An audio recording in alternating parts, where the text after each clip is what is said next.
American Giant makes great clothing, sweatshirts, jeans, and more right here in the U.S. Visit American-Giant.com and get 20% off your first order with code STAPLE20. That's 20% off your first order at American-Giant.com, code STAPLE20.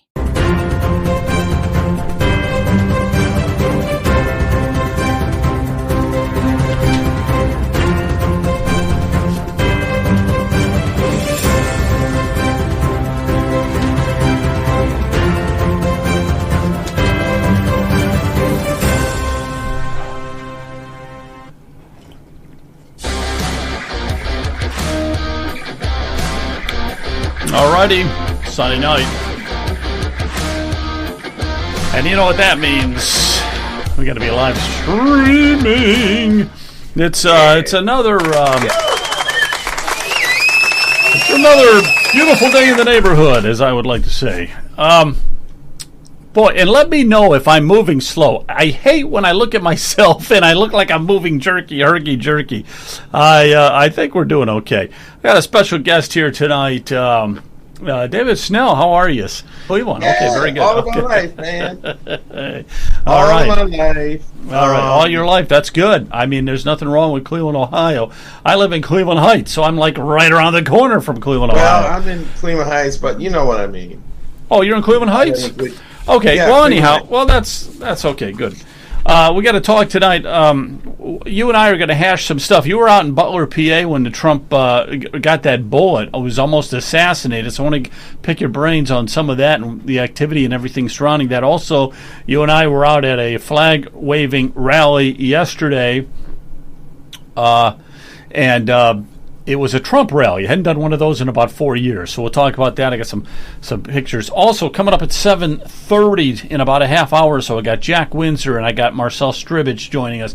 We're going to look real in-depth into Ohio election voting because they've uncovered a lot of stuff. Yeah, they've uncovered some stuff that we need to talk about because the only way that Trump gets defeated is through cheating. All right, that's the only way. He's got this lock, stock, and barrel with Kamala. I mean, there is no way. There's no way that Kamala could pull this out. Oh, by the way, you know what Trump was doing today? He was making French fries. He was making French fries at McDonald's. I want to play this here in a second. Isn't that? Here he is at the right here. McDonald's in Pennsylvania. If the wood will burn. It's going to hit our fry timer right here. Evenly, this way filled up. That's amazing to see that guy there, though. I mean, just think about it a minute. Just a few days ago, he was at the Al Smith dinner, sitting with nothing but billionaires, and he's a billionaire himself. You know, he could buy that McDonald's franchise if he wanted to. Pretty good, I'll tell you. Hey, by the way, did you see the crowds out there? For the fakers, they've never seen crowds like that. Take you a long time to beat that one. Having a lot of fun here, everybody. Look at the fake. Look at all the fake news. So, how would you like to pull up to McDonald's and find out that Trump is serving you French fries? Wouldn't that be something? You know what? That is off the charts. Yeah, that would be off the charts. Hello, everybody. You can fake this. And you know this is compliments of Trump, okay? Yes, thank you. Mr. President, please don't let the United States become Brazil, my native Brazil. Oh, we'll keep it good. Please. You're not going to let that happen. Okay, so, that's pretty amazing stuff. You pull up at a McDonald's, you get yourself a hamburger, fries, everything, and it's Trump right there handing it to you. And he said that it's courtesy of himself there. Okay. All right, Dave, so let's talk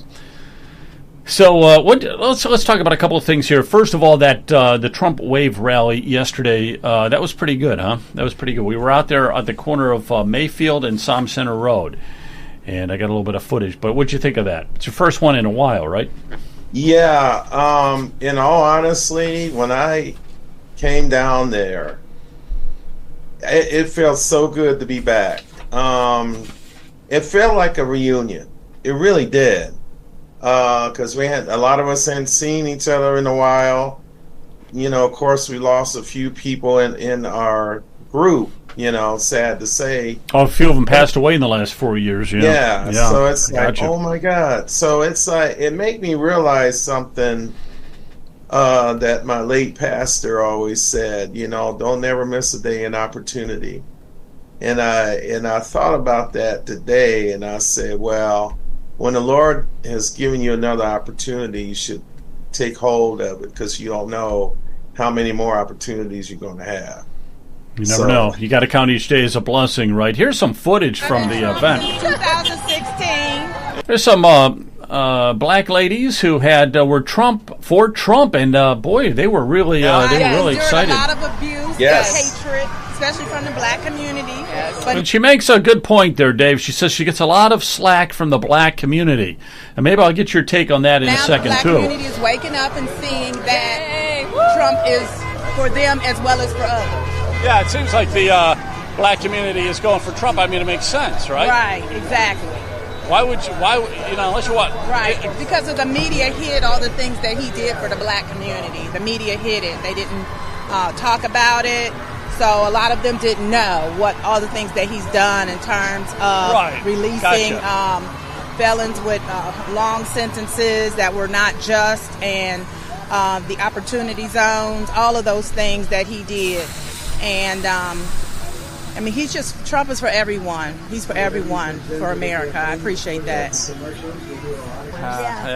Yeah, Trump is for everyone. All right, let's talk about that for an instance. That's an interesting, we have to get more into it. Republicans in general do not have a lot of the black community support. I know in past years it's been even less than what we have now, but I think Trump is starting to get into the black community. So why is that? Can you give us some insight into that? There's something that I do know for sure. I'm just going to be honest. I grew up in a Democratic family. A lot of the family members didn't know that this destruction that the Democrats have done for decades versus Republicans. You know what made me think about my late dad? He says something to me, I will never forget it. He said, if you go back in history, the Republicans were the ones that actually freed a lot of the slaves, and they did a lot of good on a lot of stuff. And I think that has a lot to do. How come we end up getting in the, so much of a bad rap of what's going on in our black community? Yeah. Hey, let me ask you a question, though, Dave. How is it? What can the Republican Party do? What can we do to get more of the black vote, do you think? What would it take? I think in my eyes, I think in my community as well, I think we have to not only educate ourselves, but I think it's important to tell others, like your neighbors, your friends. This is the evidence of what the Democratic people have done over the decades versus the Republicans have done in previous years. And I think that can open the eyes of our people.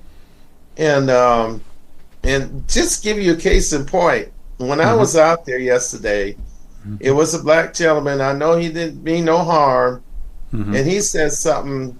He said, brother, when you decided to come home, you can come back with us. And I'm thinking, he just don't know. He just don't understand what I know. He doesn't know what's going on there. Yeah, let's just play a little bit more of this, a little bit more activity from it. This lady is, so guess what? This lady was kind of funny in front of us here. She has all kinds of paraphernalia in her house. She lives in a nice house. She's out there in Mayfield Village or whatever. But the neighbors are complaining because it's all Trump. It's just Trump. I thought it was hilarious, but she's a pretty feisty lady.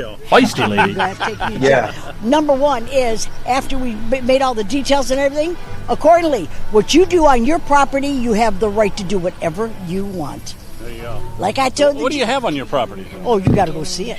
Yeah. What is it? Turn around and explain it. I think he's trying to. Here. Hey, hello. So you have to take a picture of our property. So what do you have on your property then? They got so upset about it. We have all Trump stuff. We have the wall. We have a big picture of him with his ear when they shot his ear. Well, on the other side, he's dancing. We have the dancing. Then we have the toilet with the best people around it. Carmela's White House. Yeah, she's on the throne. She's on the throne there. Simple enough. Okay, so we had a pretty good time. Kent, you're out there tonight, right? Kent was out there doing the camera and stuff like that. So, what'd you think of the rally? What'd you think of that rally yesterday? It was great. I mean, the weather was great, and just the people. Overall, it was great. Just to see everybody out. A lot of horns. I think people. Yeah, that's right. In the comments that didn't realize how many conservatives were over on the east side, so that was kind of interesting in the comments as we were live streaming. No, that's a real good point. There was a lot of you got honking horns and everything, and we're on the east side. You got people driving by, flipping people off, and we're all brothers and sisters. We're all trying for the best. And the people that were flipping us off were far and few between. I mean, they were there, obviously going by in the cars, but the vast majority of them coming through were all honking their horns, giving us the thumbs up. And this is in the east side where you don't find as many Republicans, that's for sure. It's kind of Democrat heaven. That was a terrific sign for me. I got you changed up in style. Yeah, this is a good rally. I haven't been out here for like 4 years. That's the last time I've been at a rally. It's good. It's just a good feeling. Everybody needs to be at a Trump rally, you know. Space. You cannot stay here. And this is that guy that was on that car. You cannot park here, buddy. This has to be moved. We're going to call the cops. We're going to call the cops and get you out of here, man. Okay, not to park here. There's always problems. There was not always. I tell you what, that's one of the few rallies where we had a real troublemaker show up, and just causing all kinds of problems there for us as we were trying to do it. He was blaring his music. We had to call the cops and everything like that. But it was a good time. Hadn't done it for a while. It was organized by Carmela. Carmela did that. She did. She's a sweetheart, man. Yeah, she got me. She really opened my eyes on a lot of areas. That's how I got involved a couple years ago, and I was leaving work, paying a bill, saw these people. Is that right? So you just saw them stand a bunch of crazies out there with their Trump signs and everything, and said, "I got to go join that. I got to be a part of that." Yeah, Lord just put it in my lap, I really felt good about it since then. And before let's talk about Butler County before those other guys come on board, and I got to get that out of you. I got to find out so you were out in Butler, PA. You saw the assassination attempt on Trump. So where were you at exactly, and what was your reaction to that? I was about 12 rows. I could see him in an angle, Mm-hmm. Not at the bleachers, but they had like chairs sitting there, and I was like the 12th row. 12th row back, okay. Hear shots were fired. People thought it was firecrackers. No, it was gunshots, man. Mm-hmm. And did you know it was a gunshot or firecrackers? What'd you think? I knew it was gunshot right away. Yeah. Okay. And I had two of my Patriot friends were with me. The other two had to leave, be in their car because it was warm that day. And I had something to say, let me just stay here because I'd be bodyguard that day. And so it was like, wow. Yeah, it's real. That's when the Secret Service stand around them and get them out the way, just as quick as they could. So, I believe, and I still believe, mm-hmm. that he had a God moment. I really do. Absolutely. There's no doubt about that. Yeah, God was looking out for him because, as I've said before, how do you get grazed in the side of your head with a bullet? And this isn't a little tiny bullet. This is a big bullet coming from, a high-powered rifle. Okay, so it's going to just graze the side of your head. and not kill you. If that isn't a God moment, there is no God moment. I mean, hello. And then he had to turn his head just at the right time as well. Yes, which was quite amazing. Somebody did actually a sort of a recreation of like his head and where it would have to be at exactly the right moment, and they showed like frame by frame exactly. It was just the craziest thing that he happened to like turn his head, which kind of forced his neck sideways, and just seeing the recreation of that in that instant, the rarity of that, and just the timing is unbelievable. It's that's a good point. That's a good point, Jonathan. I hadn't thought of that, but turning your head, you also cock your head a little bit back. You do. All of that, and if he doesn't do that, he's dead. He is dead right now, assassinated. And the way that Secret Service just dropped the ball is despicable. They did. Absolutely. I think it's more than drop the ball. I mean, look at the stuff that went into the lead up to Butler. It was crazy. I mean, there was I think Jill Biden had something planned, and she ended up taking a whole bunch of Secret Service. People were put in who didn't have proper training, and all the protocols were broken for Secret Service. And from everything I know, and there are a bunch of who did a great. There are a bunch of people that actually did great coverage of it. I think it was Megyn Kelly had some guests on. And they were like, these people they're the real deal. They're the pros. They train to the nth degree. And for Butler County, Pennsylvania, they wiped all that off the table. And there were a whole bunch of these hacks put in there. These rookies and stuff. It was crazy. It was completely different than all the things that are done every time, consistent. Yeah, it was an absolute disgrace what took place with that. We got Marcel Scribbich and we have Jack Windsor, I think, joining us here in a few minutes and stuff like that. But I do want to just say what a disaster it's been for Kamala Harris, I say that joyfully with a big smile on my face. It has been a disaster for her. Not going to that Al Smith dinner is a crushing moment for her. And then if you guys are probably, I'm assuming you've seen all that, the videos and stuff like that, where she sent in that one video, which was just cringe, as I said. It was just cringeworthy. You couldn't even stand to watch it. It was so badly produced. Some of the Saturday Night Live people or something put it together, but they must have been, drinking the alcohol when they put that one together. It was just terrible. And it was a slap in the face to the Catholics too. It was a slap in the face to the Catholics, and you don't miss out on that dinner because it's just such a high-profile dinner. All the presidents always do it. So for her to just not go there, and then the Brett Baer interview also. You got something to say about that? Yeah, go ahead. Yeah, sorry, but before you move off of slighting the Christians and Catholics, I don't know if you saw this, but there was a moment at that ridiculous rally that she had where somebody in the audience shouted out, I think they said, Christ is King, Christ is Lord. Right. And her response, just off the cuff, like no hesitation whatsoever, was, I think you're at the wrong rally. Yeah. And that, I mean, who in any sane world goes out in America and slights Christians like, oh, if you believe in Christ, you get out of here. That's the outrage of that. Mm-hmm. And her gaffes and failures are ridiculous. And they're egregious. And it's like every moment is a new level in cringe.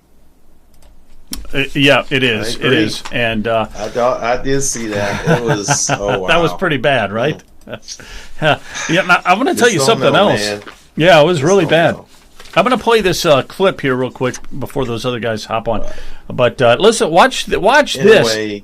I will say this for sure. Uh-oh. Yeah? That, I always tell people it's about we the people now, I ain't trying to be disrespectful, Trump and all, but it's about we the people. And so if we want something bad enough, we have to be willing to fight for it, So it's about, store in America. We store the values and the principles and the things that our forefathers have set. So bingo. That's my little nugget. That's it. That's it in a nutshell. Yeah. That's it in a nutshell. All right. Well, Dave, you can stay on if you like, or we'll have some other guests if you have to run. But I really appreciate you stopping in a little bit, talking and stuff like that. You were at that rally, and I really appreciate it and everything you're doing. So we'll have to talk again sometime soon, if you don't. Okay. I think he's lost that audio or something. I've got. I want to show you something here, Jonathan. I want to show you something here. This is, one of the reasons why Trump is not okay. What does this say? Trump is not okay. He's declining faster than Biden did. That's hoax number 2,164. Well, wait, let's say something. Okay, first of all, he's not as young as he used to be, okay? That is for sure. And there is a little, he is slowing down, I think, a little bit, but that's just normal. But he's still really sharp. Even though, if you look at him from 4 or 8 years ago, yeah, there is a slight decline. But he's still very sharp, and he's not that young. And he is out every single day doing a rally. That would drive, any of us would be completely exhausted, let alone somebody his age. Let's see what it says here. I was hoping for some opinion or answer on this because I'm scared. There's nothing to be afraid of. There is nothing to be afraid of with that, and we can go into 1 second here. Right now, let me just show you this clip here. Let me just show you this, and all right. Yeah, hang on a second. Did Dave stay on with us? Dave, are you still there? No, Dave left. Dave left. Okay, here we go. This is Polymarket. Have you heard of Polymarket? Polymarket is the new thing, all right? This is this is even better than when you're doing polls, because what it is the betting market. Yep. And right now the betting market has Trump winning 60%. So if you want the people that are betting on this election, there's a 60-40% chance of Trump winning it. And then if you look at these, the state of Ohio, or if you look at Ohio and all the states here, you'll see the betting margins. So, for instance, if we go to PA, there's a betting margin right now, 57% Trump winning it. Okay, these are just betting markets. North Carolina, 64%.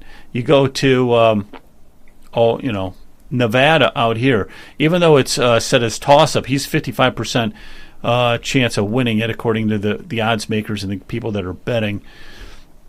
So 60-40, there you have it right there. This is really cool. Go to Polymarket. You can see all this stuff. I like this because, and then the popular vote, they still think that Harris is going to win the popular vote, but Trump is getting really, really close on snagging the popular vote. So but they got him taking PA. If he takes PA, if Trump takes PA, it's over. I mean, it is over. It's done. What do you guys think, really quick, with Elon Musk all over PA, and he's now doing, for the next, 18 days, giving out $1 million to someone for registering to vote. People are having some issues on that because is that any kind of infringement on voting? I don't think you're not buying votes, but he is giving out $1 million up to the election, which I think it's a great idea. We've not had a lot of billionaires on Republican side compared to the Democrats, but what do you guys think about that? Yeah, actually, so I forwarded that because I've got a number of friends in some of those swing states. So what is it? Arizona, Wisconsin, Pennsylvania.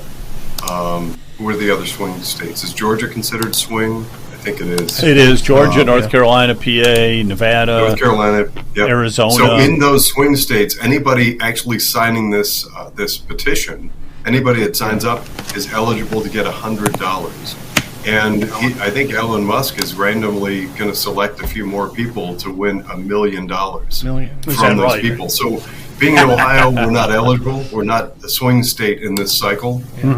But I hope that a bunch of people sign up and sign this petition. It is an encouragement, endorsement of First Amendment and Second Amendment rights. And to sign a petition encouraging recognition of First Amendment and Second Amendment, first of all, to get $100 for that seems nice. And then to be in the running for $1 million from Elon Musk, that's pretty darn cool, I think. Yeah, that is great. All right, let's see what this has to say. Well, when he keeps talking about Hannibal and now Arnold Palmer dancing, calling out people of Burnham, why is he doing that? They won't win undecided voters. He's doing fine. He's doing fine. Don't be worrying about Trump. Listen, everybody has said that Trump doesn't know how to run a campaign. He is running circles around people that are supposedly experts on how to run a campaign. Marcella, are you out there? I see you, but I think... Frozen. Maybe frozen. You froze. Or he's really contemplating hard. No. Could be that, too. Could be that, too, yeah.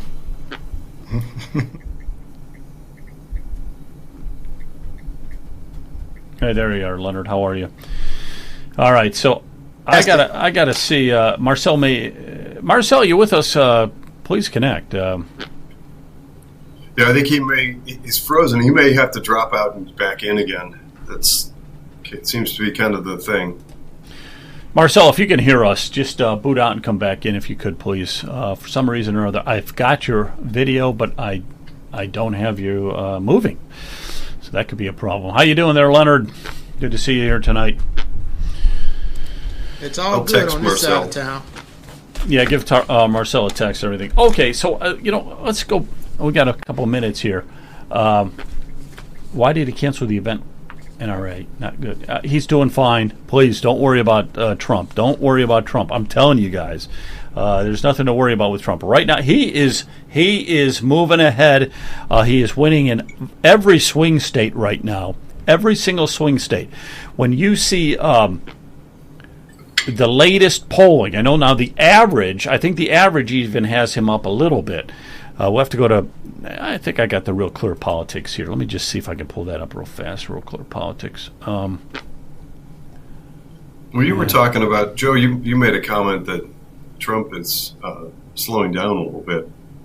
And the first thing that popped into my head is, there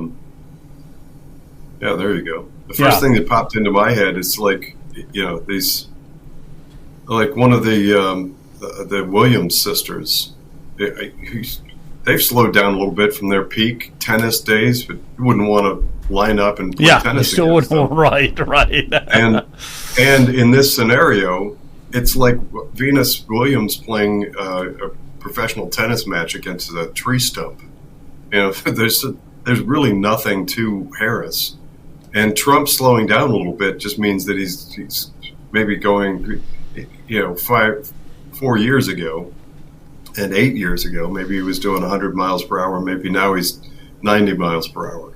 Yeah, but he's still doing great. He is still doing great.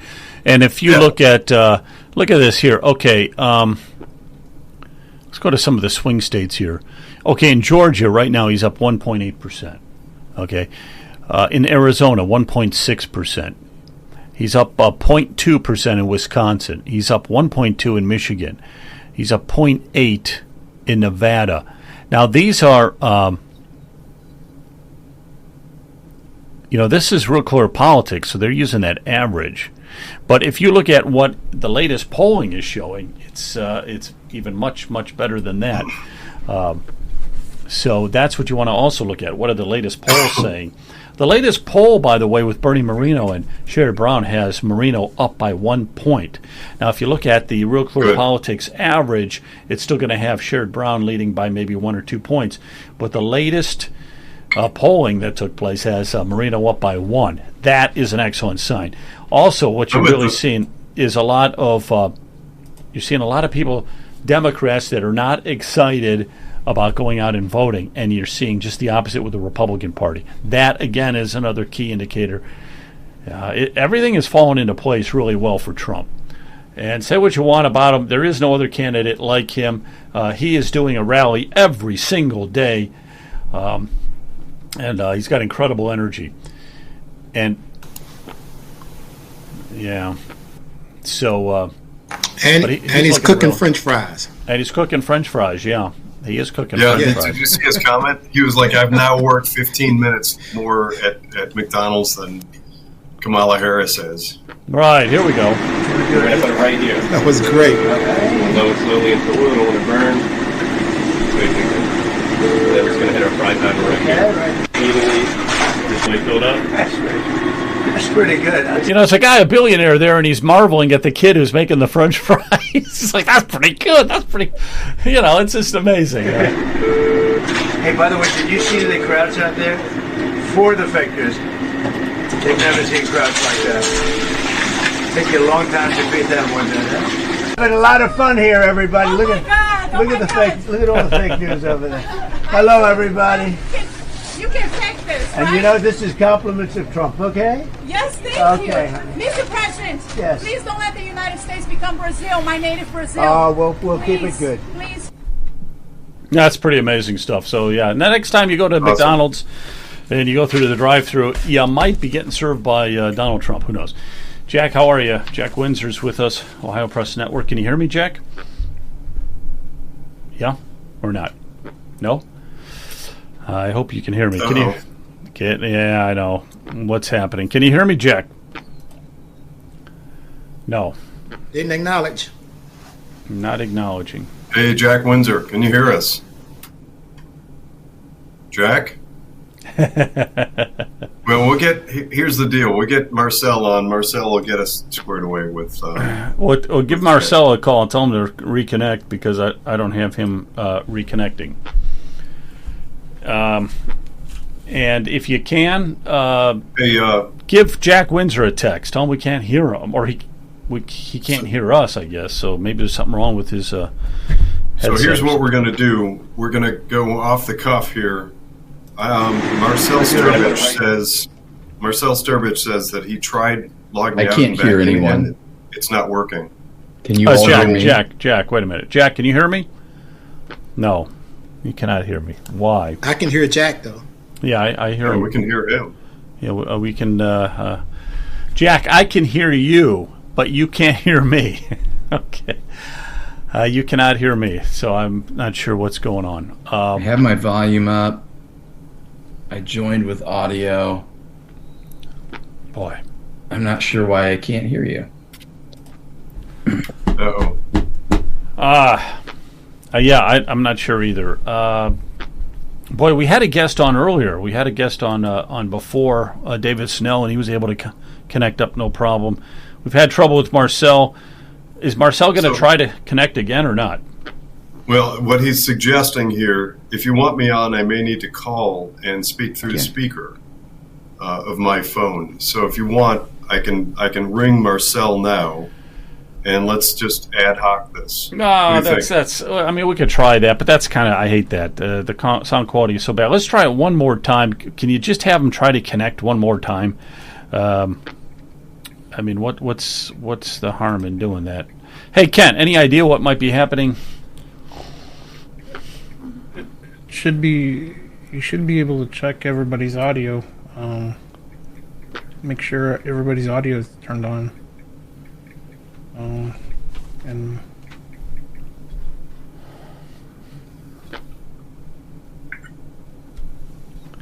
if they do, boy, still can't hear.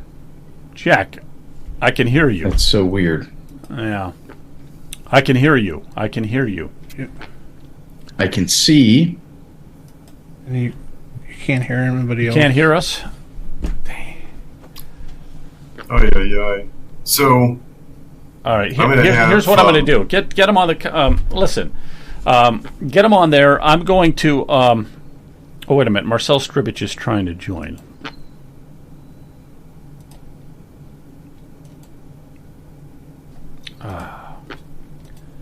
Yeah, I sent him a text message to try again.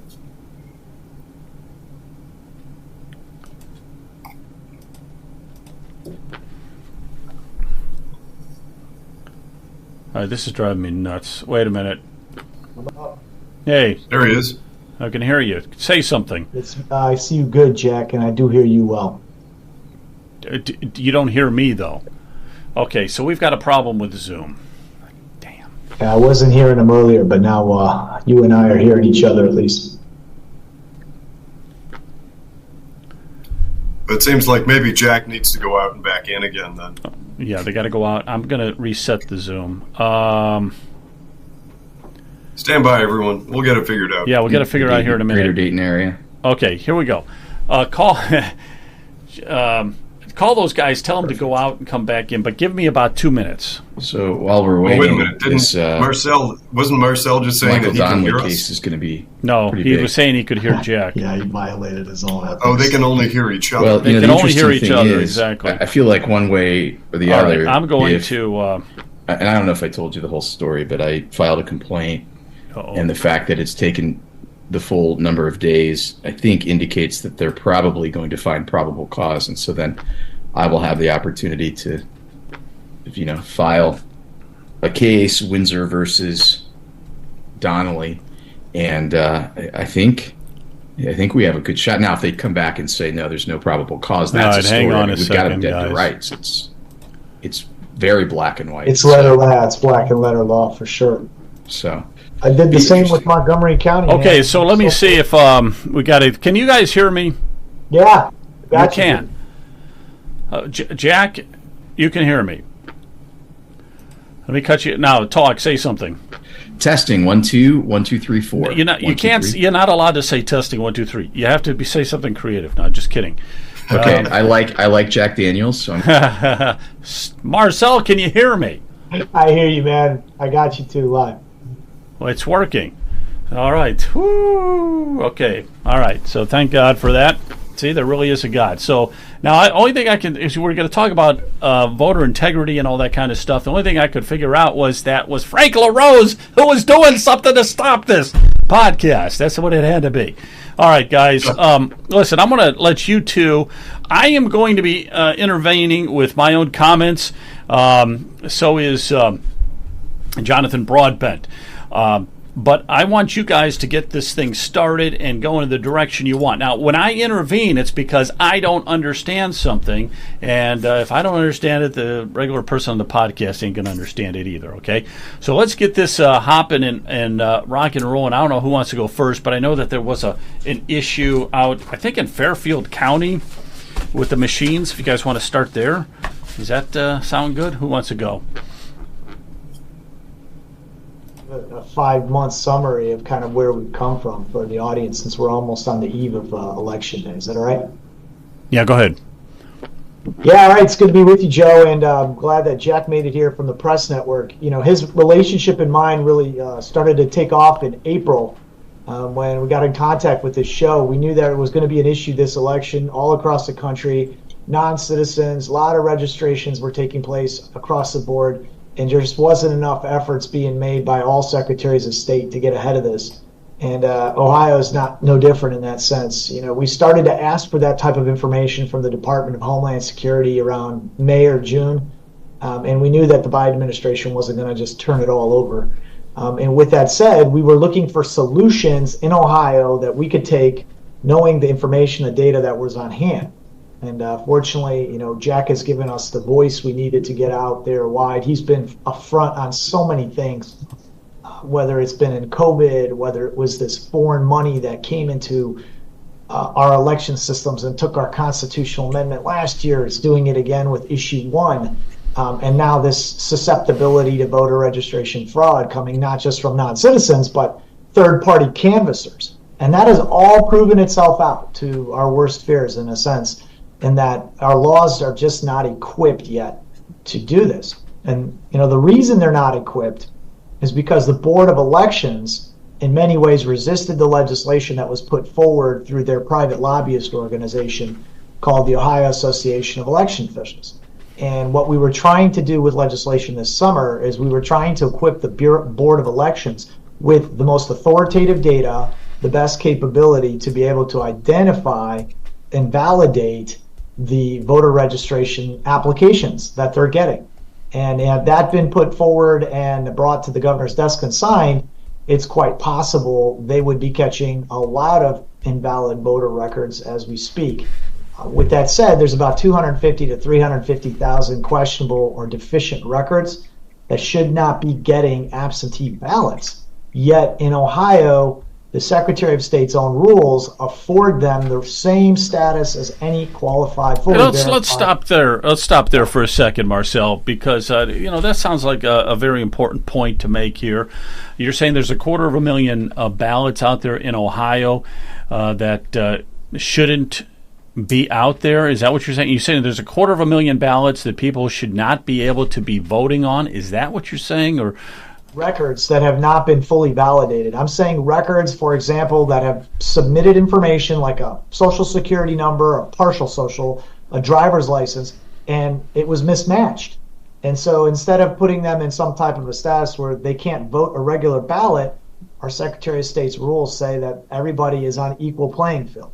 It's because our state, like almost every other state, prioritizes accessibility and convenience over the aspects of security and verification. Right, and right. So they say they started that debate. Yeah. LaRose is always saying he wants to make it easy to vote and hard to cheat, but it sounds like it's just more or less easy to vote and in some ways easy to cheat. How you doing, Jack? I just wanted to get to you here for a minute. But really appreciate you coming on as well with Marcel. Both of you guys are experts on all of this. And I really, really appreciate both of you guys spending some time here. So let's get into the meat of this. Okay, the people that don't know what's going on, what is it that we have to be concerned with this voting? Well, first of all, thank you for choosing me. It's an honor to be here, and I appreciate the opportunity to be with you, Joe, and to be with Marcel. Unlike maybe some other journalists and reporters, I actually have a background in finance, and I remember taking some risk management courses back in the day, and I learned early on that you can transfer risk, you can eliminate risk, you can defer risk. The last thing that you want to do is ignore risk. And when it comes to elections and election integrity, it's important to understand a couple of things. Number one, a lot of folks in the press and even on the left side of the spectrum, and some what I would call rhino Republicans, like to talk about 2020 as if nothing happened. 2020 was death by 1,000 paper cuts. We cannot ignore the fact that Molly Ball wrote a post-mortem on that election, and she talked about the secret cabal that operated behind the scenes to make sure that Donald Trump lost and Joe Biden got into the White House. Now, whether those things were illegal or legal or unethical or ethical, that's for you to decide. But some things happened. There were 11th hour election law changes. There were people putting their thumbs on the scale, particularly social media companies that eliminated information or censored information that would have helped Trump and that would have hurt Biden. And the most popular version of that scenario is the Hunter Biden laptop story. And embarrassingly for the intelligence community, there were about 52 people who signed their names to a letter that said, this story has all the hints of Russian disinformation. Now, going back and looking, hindsight is 2020, those folks were absolute morons. And in fact, probably should be dealt with legally. But I digress. So when I look at elections, I try to understand, first of all, we have a right to free and fair elections. That means that we don't want to disenfranchise voters. We hear that a lot from the left, and nobody wants to do that. But you don't want to disenfranchise fully qualified electors either.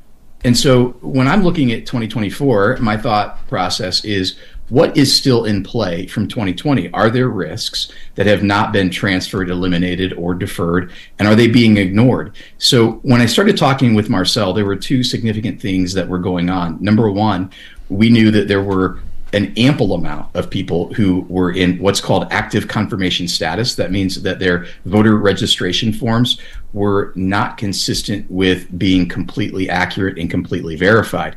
And so my first thought was, well, we don't want to ignore that risk. What should be done in order to make sure that people who have mismatched information on their voter registration forms clear that up before they pull the lever? So that was number one. And then number two, the thing that gives me the most heartburn and probably pours gasoline on my fire of frustration is the fact that we have non-citizen voters who get on the voter rolls. And it's great for Frank LaRose and other people around the country to celebrate when they take those folks off the voter rolls. But if you're going to properly deal with risk, you have to do it, and you have to take care of it at the source. Those folks should not be in the voter database to begin with. So as Marcelo and I started looking at this 2024 election, those were the two things that I thought, why are we not dealing with these things? Now, as Marcel may have mentioned, Frank LaRose has put his pen to the paper and said, listen, we need the General Assembly to pass some bills to make sure if there's mismatched information in voter registration forms, that those people go into provisional ballot status, and then they have to cure the ballot. They have to prove that they're citizens. And then the second piece is we need to make sure that non-citizens don't get on the voter rolls to begin with. My question to Frank LaRose is, why don't you just issue a directive? You're the top election official in the state of Ohio. And so that's, to me, that's the background. That's why I have concern. Those are the two most significant issues that I've come up against. And the latest, by the way, and oh wait, there's more.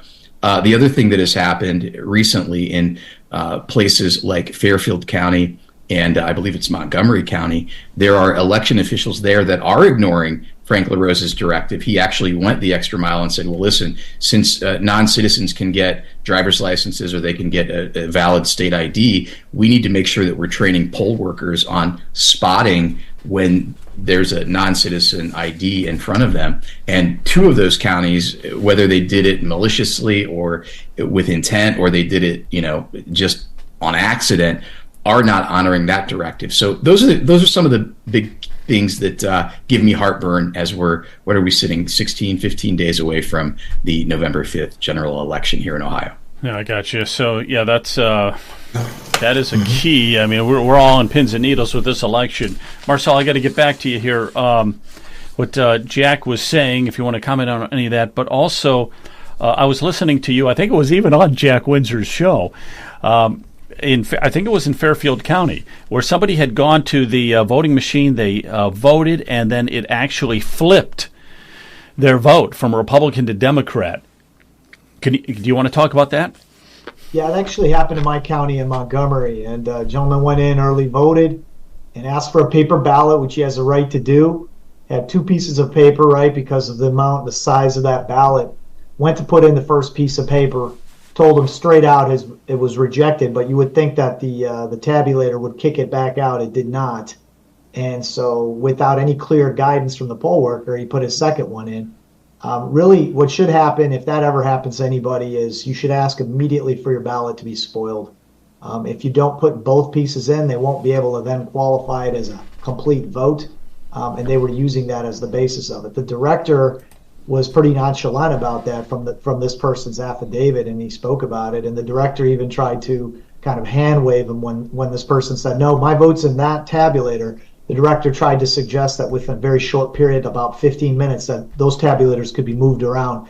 That's an absurd notion, because the tabulator's not moved around during live voting, and it may have been more of just a tactic to shake the guy off. The director said he'd take care of it after the election.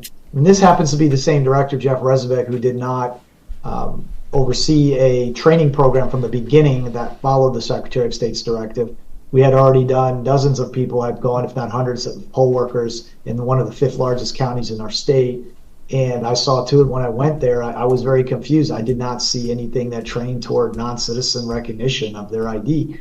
And I brought it up to the trainer, and the trainer really didn't have a good answer for it. I learned all across after training that there were counties everywhere across the state just not following what's a basic directive. And I realized, these directors, they've become quite arrogant, and they've become dismissive of people, whether it's people bringing up voter record challenges. That's something they've all blanket denied, and that's within the lawful right, or if it's even this training. So I took a case to the Ohio Supreme Court, and the Supreme Court agreed and admonished this particular board of elections. Of course, the media locally here turned it around and spun it as though somehow the director was in the right the whole time and let him write the story. But that's our modern day media, right? They hold the citizens accountable instead of holding the insiders. They prefer to maintain access to those people, and for them to admonish them may mean that those people may never talk to them again. So we've got a bit of an inversion going on in our society. Now, as far as Fairfield County is concerned, they had the same problem as Montgomery. They were not following the non-citizen ID.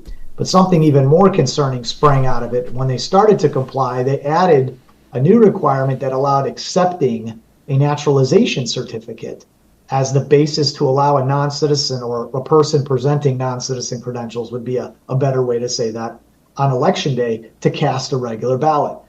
We went around and talked to a lot of people across different counties who are involved in this business, and they said nobody else is doing that. They're making sure that if any non-citizen comes in with a credential, that they're supposed to vote provisionally, which means they've got to address the issue, and their vote's not automatically going to count until that issue is addressed. It's called curing. Well, Fairfield claims, this is now with new poll worker training this week, that they have this graphic that shows how a person's supposed to look at this. These poll workers supposed to look at this naturalization certificate. Well, they claim that that was given to them by the Secretary of State. The Secretary of State's office just did a public records request on this very same thing this week. Nothing came back, and they're not talking about it. So this is a very odd situation because the Secretary of State, to my knowledge, doesn't issue single guidance to one county. The Secretary of State issues guidance to all 88 counties. Why would we come up with some concept in law that, number one, that isn't in law? Two, it's not in the Secretary of State's rules. And thirdly, we just spent 2 months asking the Secretary of State to expand the use of safeguard provisional ballots for those mismatched records I was just talking to you about. And we got told that they can't do that because of this law from 2020 that says they're not allowed to change the conduct of an election. Well, the question that we're asking now is, how is allowing naturalization certificates to be reviewed on the spot not changing the conduct of an election? If that's an authority that the Secretary of State has asserted cannot be given to him by the legislature, then how did the county just take it? How did the county get that authority? So there's a two-part nature in the way that picking and choosing what politically these election officials want to do. And I think in the background, and what really stops all of this progress from securing our elections, is the fear of lawfare. And I think that's what the legal teams think about and advise our chief election officials on, is always to avoid doing the things that would secure and lead to less susceptibility because of the fear of the lawfare. And until we get over that fear, and until we start to exercise and assert the authorities that are already there, we don't have to say that the legislature needs to give them, we're going to continue to be in this disadvantageous position. And so, yes, we're still trying to hunt down some of these questions. All right, so when you're talking about the fear of lawfare, what you're referring to then is like Frank LaRose is afraid of being sued. Secretary of State's office is afraid of some kind of a lawsuit coming against them. I say just to mirror what the Democrats do, because the Democrats, they don't give a hoot about anything like that. They'll do anything, and then if they get caught, the election's already happened. I mean, that's what we went through in 2020. There was so much cheating. Cheating. It was crazy, okay? And that's what's got everybody up in arms now with this 2024. We cannot allow that to happen again. Let me ask you a couple quick questions, Jack. The Bob France show, when Frank LaRose was supposed to put those questionable ballots into provisional status, and I know he was asked 3 times. And I know you've commented on this on X and on your show and stuff like that. Has Frank LaRose ever made a declarative statement on that yet? My understanding is no. He made a statement with Bob France that he was going to use his ability to go to the Ohio Attorney General and ask for essentially a legal opinion. What can I do? What can I not do? And my understanding is that had not happened. He said that was in the works for quite some time. But I don't, and maybe Marcel knows, but I do not have in my hands or in my inbox anything that proves that Frank LaRose has done that and issued a directive. I gotcha. I got one other question, and I'll get Jonathan in here too. The whole thing with the Haitians, do we have to worry about Haitians voting? Do we have to worry about illegal citizens voting in Ohio? That could be a major stomach bug. Is that the main concern, or would it be places like Black Fork Strategies changing registrations or getting dead people to vote or whatever? Or would that be the bigger issue in your opinion? It could be for either one. You want to take it? Go ahead. Yeah, I'll start, and I'll try to make it brief. Look, it all concerns me. It's death by 1,000 paper cuts, right? And it's the compound effect of little things here and little things there that make a big difference down the line. And so we know, for example, that in Clark County, there was an organization that had produced voter registration forms in Creole. That's not lawful. That is not something that should happen.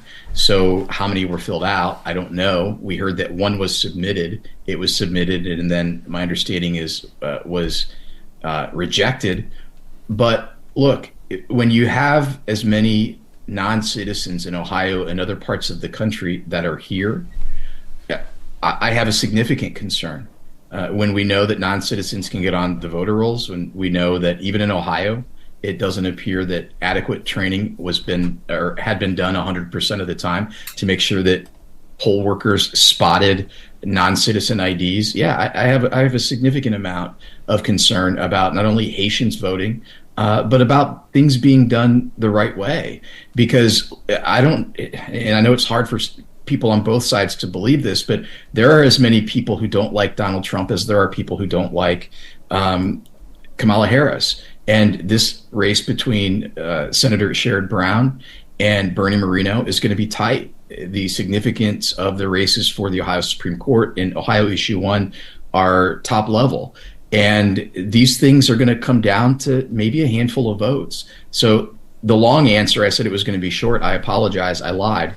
The answer is, yeah, I have concern about all of it, which is why when we look at risk, we need to eliminate it, right? We don't need to transfer it or defer it. We need to eliminate it, and we sure as hell don't need to ignore it. No, I gotcha. No, I appreciate it, and I appreciate you guys are, like I said, I'm really glad I could get both of you on tonight. So, Marcel, what is the main thing to worry about? Is it Haitians voting, or is it just Black Fork strategies registering people that shouldn't be registered, or what's your thought on that? My thought is I pick up on what Jack said with risk, right? There's a susceptibility to voter registration fraud because at the BOE level, they don't have the data or the means, like the Secretary of State, to validate the information. Ohio law does not require them. It only requires them really to put a person onto a voter record and then figure it out later and after assigning them an ID. From that moment, it's always you're playing a game of risk. Then you get these third-party for-profit or NGOs that come along, and they can submit these forms to the BOEs. And to me, the BOEs are the weakest point in the chain in Ohio. They are. And they're the most resistant to wanting to assume new roles and new duties. You can offer them however much resources, they don't seem to want to take it. They don't want this mission. And I think this is the problem. They need to have the same access authoritative data as the Secretary of State. I think you're going to see here in the coming month or two, you're going to see some legislation that's going to be talking about proof of citizenship. And this legislation, if it's just requiring applicants to submit proof of citizenship, okay, it's going to be a resounding failure. It has to include verification, and at some point, it has to have the Board of Elections getting the same access to the Bureau of Motor Vehicles data. If we don't start to share data and information, I've experienced this in the Department of Defense, it leads to mission failure. It's the same principle here. Our weakest aspect of Ohio's elections is election administration. It really is election administration. What you associate your voting experience with, that's not the weakest link. Going in to the booth and then, or whatever, working with the ballot marking event. I could have a separate conversation with you about the electronic voting systems. I'm not having that conversation right now. I'm just talking about election administration. If there are no phantom registrations on the list, it reduces cheating maybe by 90%. You can't cheat if you don't have invalid registrations or fraudulent registrations that were submitted by third parties. And the way that our rules are set up in Ohio, if the information matches, not if the information has been validated for correctness, simply if the information matches from the registration form to the absentee ballot form, it's fully processed and declared an active and valid voter. That is a problem. You don't see that in private industry, in any industry. Jack talked about finance. You can go to anybody. Nobody does business like that. Why do we do business like that in the enterprise of voting? That has to fundamentally change across the country. Ohio has a prime opportunity to do that. We're going to add some more safeguards, I think, in the lame duck period when we're going to talk about provisional, when to exercise that provisional balloting aspect for mismatched residence or identity. That's fine. That's good. If we get there, that will be a big step in the right direction.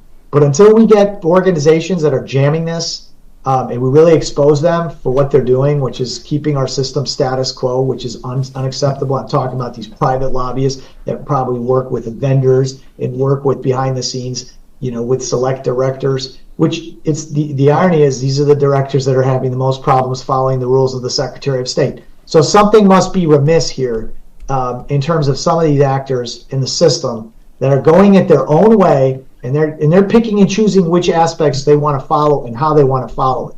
And we can't have that because it's going to erode people's confidence. That's a problem. To just denigrate us. That is a major problem. If you've got this board, this county doing it, listening to Secretary of State's office, another county saying, get out of here, we don't care, and no repercussions or anything. But I'm going to let Jonathan throw something out. I'm sure you got something to say, Jonathan.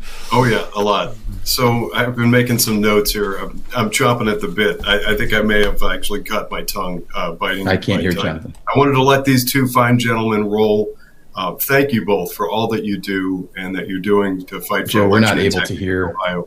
It is greatly appreciated. Okay, hang on a second, Jonathan. They can't hear you. Can you hear me? Can you hear me? No. Yep. Hang on one second. Can Jack? Can you hear me? Yes, sir. Test. You can hear me, but you cannot hear Jonathan. Jonathan, say something. Weird. Yeah, that is weird. So, is it just you and me? Can the audience hear me? Hey, yeah. If you're in the audience, the audience can hear you, but if you're directing a question, let me ask. I'm sorry about this, guys. Marcel, are you able to hear Jonathan or not? No, I just got you. It seems like Jack and myself are got you. You might want to convey the message for us. Okay, so Jonathan, you're going to have to make it real simple because I got to convey it to him. So go ahead. Sorry. Oh. Well, I'll tell you Can what. they hear me? I'll tell you what. Yeah, I don't know. Can you guys hear Leonard? Can you hear Leonard? No, I just have you, Joe. Okay, so we've got a little bit of a problem with this Zoom. My gosh. But sorry about that. Boy. But, all right, Tech Jonathan, issues. here's what we'll do. Jonathan, go ahead. If you've got a comment, go ahead and give your comment. And then when you get to the question, I will relay it. Okay. So let's try that. Go ahead. Tell them thank you both for all that you're doing. Jonathan said, thank you both for all that you're doing. Okay, go ahead. All right. So the general suspicion is that because Trump, if Ohio is going to go for Trump, he's like a +7 in Ohio. The concern, I think, and to keep people's focus on the right objective, the right issue in Ohio, I think if there's foul play found in Ohio, it's going to be in Sherrod Brown's race, issue 1, and things like it. Jack Windsor touched on it, but I wanted to emphasize that and get any additional feedback on where we should be looking and what's the target of the bad guys in Ohio. Let's put it that way in the context of the Trump race versus the other issues, the other races. So wait a minute. What is the question? What do you want me to ask them? Hey, I don't want to pretend like I wasn't listening. I was listening to every word. But what is it you said again? All right. So make it simple. I'm gonna just go to a simple question. Okay. Yep. We've got LaRose deferring to the state legislature, saying that he doesn't have the authority to make those changes. Okay, wait. LaRose is saying he doesn't have the authority to make those changes. Go ahead. That's patently false. That's patently false. Where do we stand with the open letter to LaRose's office? Where do we stand with the open letter to the open letter to encouraging LaRose to what? To take the step of making questionable voter roll provisional. Where do we stand with that? Okay, where do we stand with that whole provisional situation? I think you could probably... I can jump on that. That's going to be Marcel. Yeah, I can jump on that. And Jack's right. They haven't really asked for that formally. And I think there have been some conversations between the Attorney General and the Secretary of State. I think they were implying that the Attorney General's workload was high at this point. And they were suggesting that, they would continue to talk about it. That was, of course, this interview was given to Bob France on September 16th. And it's like Peter in the Bible, you will deny me 3 times. He said 3 times he pointed out that he would do it. So It's just kind of interesting. But no, what I'm getting at is the provisional piece has always been something that they want to have top cover from the legislature. Right? They know a lawsuit would come about. And this is why I tell you everything they think about and do on this topic when it comes to what their voters who vote for them want is how are we going to withstand a lawsuit? I literally think that's the top question that goes through their mind. Okay. Why they don't feel like that's covered, they don't do it. Marcel, why is that so important and worrisome to them about a stupid lawsuit? Come on, these are our leaders. This is the leader of Ohio. What's up with that? You know, when you are a commander or when you are a chief election official, your staff is the basis of your right hand and what they can do. And if they tell you we don't have the capacity to do it, or we don't want to have to do that because we've got to defend against this, are you going to go against your staff knowing that they're the ones that are going to be, you're asking them to basically carry the day on that? And therein lies the difficulty of having to work through this. We are pressing hard for things that, if you ask me, could have, should have been done years ago, and somebody should have done an exhaustive analysis of Ohio's election laws. If they haven't, then I don't know what they were doing in that sense, right? So we look at it and we say the rules and the laws and the policies and the practices. And we say this area is weak.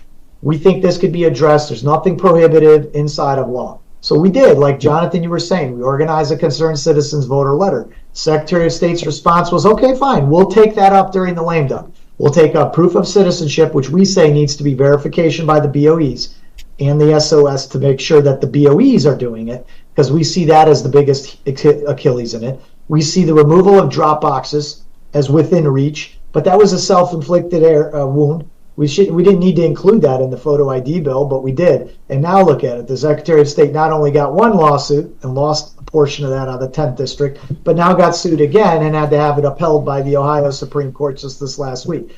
So these are like unnecessary, unforced errors, and we end up expending the limited resources that exist, the finite resources in the system, just trying to have to defend things that we were trying to do. Why? Because we were trying to accommodate Democrats and be the nice guy. And these are the type of things I think that a lot of Republicans that want to try to win the 20% in the middle try to portray themselves to be. And in the end, it doesn't work out because it's just not smart or sound policy to do that. So do what's smart and sound. Don't think about it in the sense of, oh, well, you know, am I going to get this middle group or not? If it makes sense in terms of verifiability, if it makes sense in terms of security, if it makes sense in terms of only valid voters that have been fully qualified vote, then it's going to be popular amongst 60% of people. Then do it. Execute on a merit-based approach. Yeah, good point. That's what we're stop being a politician about everything and just do the right thing. Let the chips fall where they will. I think they could all take a lot of credence from Trump because that's the way he does it. I want to ask you guys this thing. Here's a map. There's 12 counties in Ohio, the green counties. Those 12 green counties, they all have Dominion voting machines. What is up with that? Why the hell do we still have Dominion voting machines? What's your thoughts? And do we have to worry about that, those counties? Or I think you should look to Georgia for what just happened with direct recorded electronic equipment, DREs. This is a type of equipment where you don't take a paper ballot out of it. It prints out like a cash register style receipt.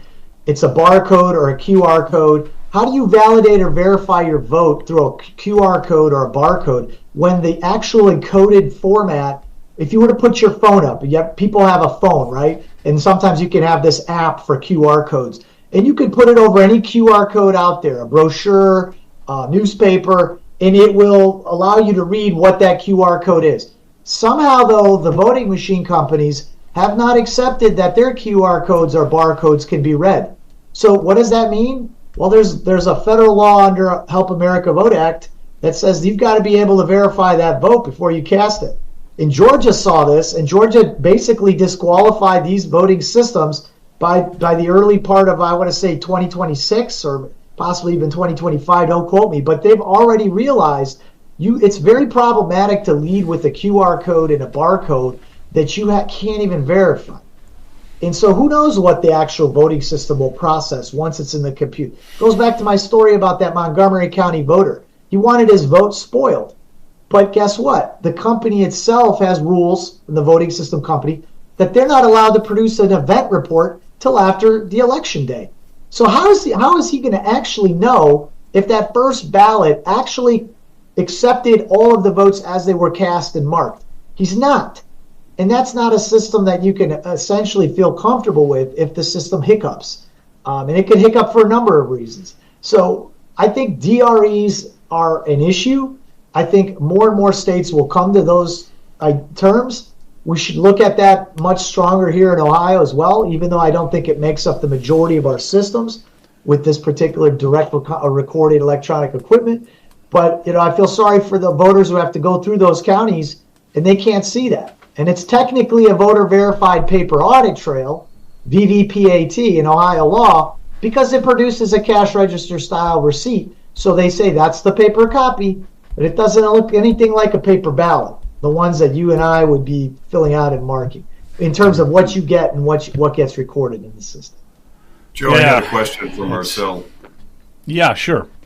If you can pass that along, just tell Marcel I'm asking a question through Marcel, he's going to ask you a question, but I'll have to translate it to you. Go ahead, okay. Jonathan. So the public became fixated on Dominion for what are probably obvious reasons, but we've been hearing a lot on this program about ES&S and other systems through guests like Michelle Winnick. Swinnick has been on our show. What is Marcel's opinion of Dominion versus other machines? Is there any clear distinction, or are there issues with potentially all of them? Okay, so Jonathan was asking about Dominion voting machines specifically. Is there a reason why we have them? Are they better than other machines? I noticed that there's 12 counties that have them, but we have 88 counties, so the vast majority of counties are not using Dominion. So why do we use them? And do you have any thoughts on any of those voting machines in the counties? I mean, 80% of all voting systems at this point are owned by like 3 vendors. Okay, it's like a monopoly, and they try to spread the money out. I think this is not like government IT. It's $100 billion industry. The voting industry is very small. It's very niche. It's not publicly owned. You're not going to be able to buy private stock, so it's not like they're accountable to shareholders, right? And there's nothing like it, right? They're able to get by with 2005 cybersecurity standards. And even our laws in Ohio say that they should be using the most recent voluntary voter system guidelines for security. And yet here we are today. The Private Lobby Association will tell you that not a single voting system company in this country has been able to certify to the newest standards, and those are from 2021. So here we are. We already have 3-year-old standards, and they can't meet them for cybersecurity. So at what point do the states jump in, like Ohio, which had a law option on the table, saying, no, you're going to have to meet these cybersecurity standards or your system is going to be decertified? Well, that caused an outright panic with those, I think, some of the companies, because they realize that so antiquated are their information systems that they can't possibly meet the National Institute of Standards and Technology security controls. And so my answer to this, and we saw this in the Department of Defense, is you set the standard and the company meets the standard. If they don't, their product can't flourish. So either they have to change their product to be compliant with 20 years later security standards, or they're not doing business. And I think you've got to give them an ultimatum, otherwise they'll never change. But we have people that are very status quo oriented, and I think the system is designed to make sure that we don't change. Yeah, politicians in general are just very status quo because, I don't know, they want to make sure that they maintain their job, and they've got to be friendly with both sides, it seems like, and everything. But let me get something from you, Jack, if I could. You've been covering a lot of this information on your show and also at the Ohio Press Network. And you've had a lot of great guests. You've talked to a lot more people than I have and everything. So can you give me like a wrap-up summary of where we're at with this, what your personal thoughts are and all that on this, if you could? I'd really be interested to hear that if you don't mind. Sure. It's a complex issue. It's dealing with different levels of, you have the voter registration process. As Marcel calls it, there's the administrative process. That gives me a lot of concern because there doesn't seem to be continuity or enforcement of guidelines and in the law. And so I guess I'm going to make two statements here. I talked earlier about risk, and I think the greatest risk is the unwillingness to take a risk. And it's really dumb to me that we act as if, oh my gosh, somebody might file a lawsuit. Well, that's happened for decades. That's how Roe v. Wade came about. The job of an executive level official is to enforce the law, period. And if somebody wants to contest that, they have every right in the world to do that through the court system. And then, of course, the legislature creates the law or changes the law.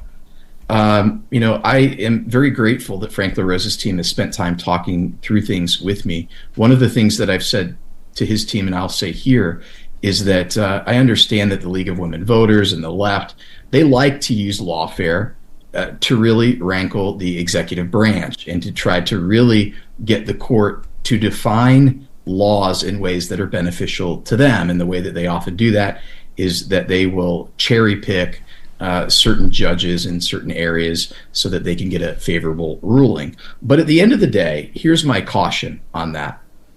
If I'm a fully qualified elector and I recognize that somebody voted illegally and they did it in my county and they potentially canceled my vote out, I would say you need to be concerned about my lawfare. You need to be concerned about a qualified elector coming forward and saying, this is not free, this is not fair, and something needs to be done about this. And so that's number one. And then number two, again, it's kind of, to me, a level of stupidity. We live in a free market society. And so what Marcel is talking about is actually called entrepreneurialism. And that's how we thrive. That's how we innovate. That's how we grow. If you're telling me that there are people who have been in the election business for decades and they can't figure out how to produce a product that is innovative enough with the highest level of security up to current standard, okay, well then give them the boot, because you know what's going to happen?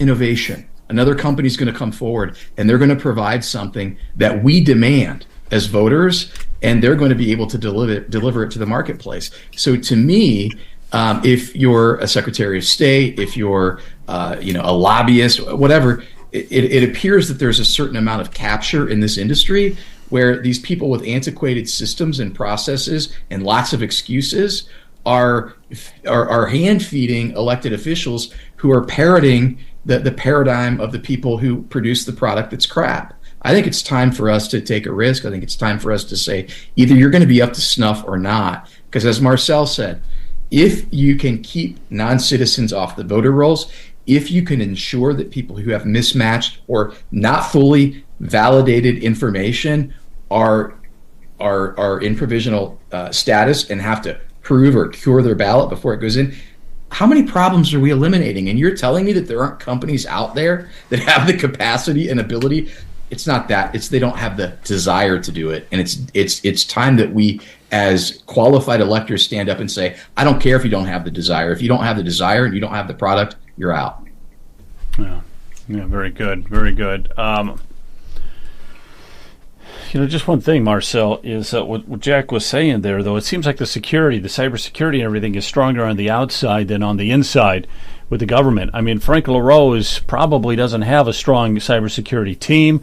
He's just got people that he's promoted from within, or friends or something like that, or maybe they have a little bit of knowledge of things. So that could be a big issue.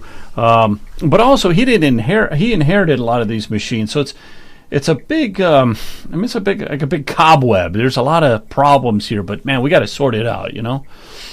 I'll give you the last thoughts on all this. Go ahead and just give us the last thoughts on all this, if you would, please.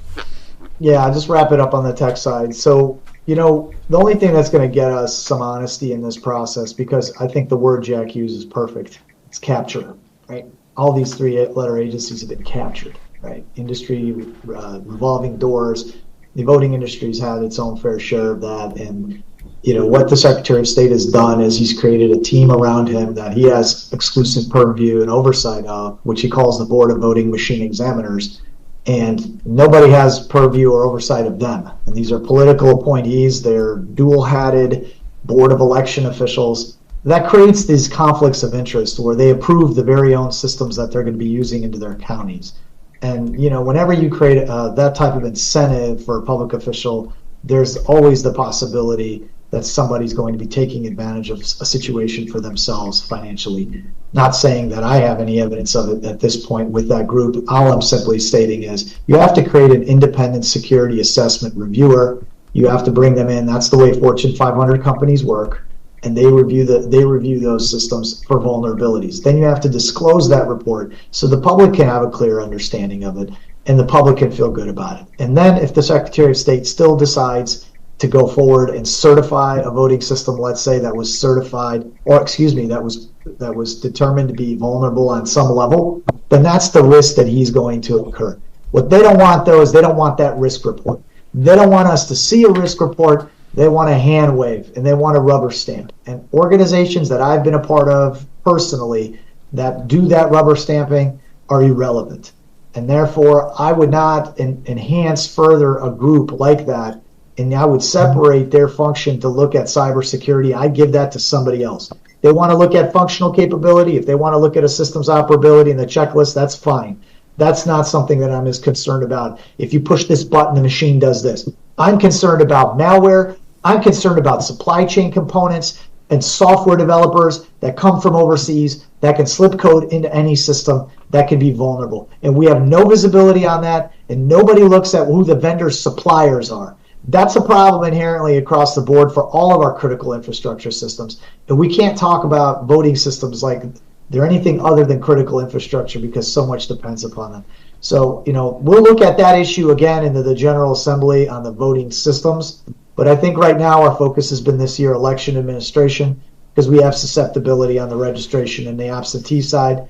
And I think at a minimum what we'll be getting, or if we don't, we'll be raising a storm on that, is proof of citizenship, verification, banning of drop boxes, expansion of the provisional balloting, and let's get a copy of a photo ID for an absentee ballot. It's not that hard. We're all pretty much all ID'd up at this point in our society. I think those four things have to be minimums for us going into the lame duck. Excellent. Well, hey, I want to thank you guys. Terrific job from both of you. Appreciate it. Appreciate you both coming on. And Jack, I have to have you on some other time. We could talk just general politics as well. So I hope that you can make it again. And Marcel, thank you again as always. We'll be talking to you. You guys are A1. Thank you again. Yeah, thanks, guys. Even though you can't hear me. Jonathan said thanks. So have a good. Take care. Yeah, thanks. Very good job. Oh, all right. Glitches happen. All right. So yeah, glitches happened. But so, that was good. So that was Joe, really good. It's good to talk. Let me just read this one second here. I was just going to say there are messages popping up at the bottom. Yeah, There's some all good right. ones. Yeah, okay. We don't need machine. Yeah, there are some good ones. We don't need machine. F1 is third largest population. Oh, Florida. Sorry. Florida is the third largest population in the U.S. They hand count and have all the results on election night. They do it. Yeah, they do it. They do it just by hand counting. They do it right. They do it the correct way. Probably at a fraction of the price, fraction of the cost, and fewer I'm sure people, Marcel said this less a lot more eloquently than I could, more reliable. Yeah. Probably. Yeah. So we got to know. Sorry, Leonard. No, go ahead. I was going to say we got to know Mark Cook, Hand Count Roadshow, and yeah, people want to laugh and balk or shrug it off and roll their eyes or whatever. But at what point, if we can stack up two systems and we've got all the complexity and issues of the thing that we're talking about here, and we've got these this captive environment with. What did Marcel say? There's effectively like three different suppliers for these computer systems. Right. And, I sat in on a county board of elections meeting where we were talking about some numbers. And I don't actually have front of mind the figures, the sums that go into buying, maintaining, and updating and training on all these electronic voting systems. But at what point is it reasonable for we the people? Because let's face it, setting aside all the politics and the politicians that want to blow smoke and talk about it and everything, that is, voting is one thing. It's the business of we the people. It's the people's business. And at what point is it beneficial, or is it important and reasonable for us to ask the question? We're paying huge amounts of money, and we're staffing all this software and hardware and technology and training for it. How does it compare to this alternative? And there are people out there like Mark and Gold Standard Elections, who you can find on social media. That's actually a group that formed that does analysis of different hand counting techniques. And they've actually shown in many instances that they can save a lot of time, a lot of money, make it auditable, replicable, do it faster. I mean, it seems if that's true, there has to be a point where the public becomes willing to talk about it reasonably. That's my point. I got you. That's a good and I'm point. sticking with it. Good point. Sticking with Good it. Jack, you're still with us. Can you hear me? I can hear you. Yeah, I can't hear Jonathan. Okay. Well, I still got you here. Yeah, nobody can hear Jonathan. You probably can't hear Leonard, and I apologize for this screw-up with the Zoom, but we will, I guarantee it'll work. You know what would solve it all, and I'm not going to do it, is if we all boot out and boot back in. It would probably work perfect, but we ain't doing that. But let me ask you a question, Jack, since I got you here tonight. Maybe we'll just switch gears for a second if we can. Let's talk some of the political stuff. I mean, let me just get some general thoughts on you. Bernie Moreno's chances of winning. What do you think? I think it's going to come down to turnout. I think that it is neck and neck. The latest poll that came out had him up 3 points, which the organization that produced it is often seen by people on the left as a right-leaning pollster. But Morning Consult last week, which certainly is not right, had Bernie up a point. So I think this election is going to come down to, are Republicans going to get out of the chair? Because if you have a look at the low propensity Republicans, if those low propensity Republicans can get out and vote in a significant number, I think Trump wins by 10 or 11 points. And at that juncture, I think it's impossible for Sherrod to carry the day. Even though there are going to be some split tickets, I don't think that he has enough oomph to get over the finish line at a Trump plus 10, Trump plus 11. And so I right now sitting almost just a little over 2 weeks out, I think if you're Bernie Moreno and his team, you're in the dream spot, because you go, now we just have to close this deal. And I don't see Sherrod out touring the state of Ohio the way that I see Bernie. I saw him with some union group yesterday. He's just kind of going the traditional path. He'll do his 6 or 7 stops where he's going to pull a lot of blue votes. But to Bernie's credit, he's I wouldn't want to have to put the gas in whatever vehicle he's driving, because he's all over the place. Yeah, he is nonstop. He reminds me a lot of Trump. I mean, he's got that same charisma of Trump. He's just out. He's nonstop. All right, what's your thoughts on this here? I know they got the big bus running around, vote no on issue 1, but we're being outspent by probably $20 million when it comes to this issue 1. We have to kill it. It has to be defeated. What's your thoughts on that? I am not as optimistic about issue 1 as I am Trump, Vance, and Bernie Moreno, if I'm just being very transparent. Part of it is the press continues to carry the water on these things. I mean, people like Bernie Moreno and Donald Trump, they have enough, what would you call it, gravity to be able to identify the lies and the issues and really object to them and win the battle in the court of public opinion. But with issue 1, the timeline on this is short, and the opponents are being outspent. The press carries the water largely for the yes vote. So I'm concerned, but I would just remind people listening here, we'll have some more videos coming out on the Ohio Press Network and on my social media platforms. But this thing is a Trojan horse. It says that it's anti-gerrymandering. It is actually gerrymandering.